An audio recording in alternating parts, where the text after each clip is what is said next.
Nitwa Sindayiga François, nkaba ndi umurimyi wo mu mwonga mu Vyerwa Vy'Imana muri komine Ngozi, intara nziza ya Ngozi. Uyu musi tukaba turi kw'igenekerezo y'icenda ukwezi kw'icumi umwaka wa 2022, tugerageje kuraba ikirere ko cifashe vyarahindutse, tugerageje kuraba umwaka uheze n'ubu nkuko tuvyumva n'ahandi, izuba ryabaye rirerire gushika naho ivyo twateragiye twizeye ko imvura izogwa vyaheze mu kuzimu.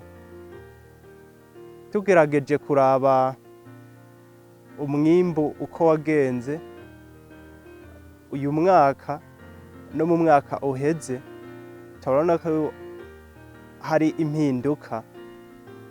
Uruzuba rwabaye rwinshi, aho mu mwaka uheze mu gihe nk'iki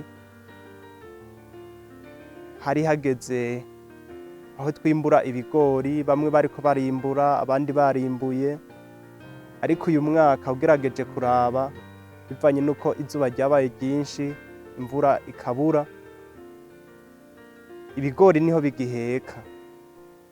Ubu muri iki gihe tugerageje kuraba tubona ko mu minsi iheze Imana yakoze igikorwa cayo, itanga akavura, kandi gushika muri uyu mwanya turabishima. Birashoboka kandi kubwo ubugombe bw'Imana tukazoronka umwimbu ukwiye, mugabo twebwe nk'abana b'abantu aho tugeza amaso tugerageje kugendereza ibihe, turabona ko umwimbu utazoba ari ikirenga, uzoba ari mukeya ufatiye uwo twaronse umwaka uheze. Umwaka uheze twararose umwimbu ukwiye, ariko ubu hatabaho igikorwa c'Imana kugira ngo ihezagire twebwe abarundi, na cane cane mu burimyi, turashobora kuronka umwimbu mukeya dufatiye ku mwaka uheze.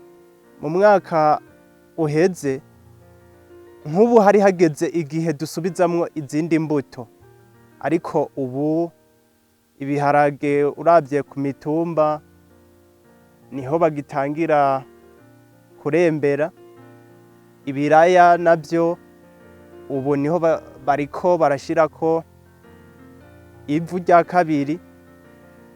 Umwaka uheze aho bariko barashirako vyinshi vyari vyeze, abacerewe guteragira bariko barashirako ivu rya nyuma, bariko barafurira.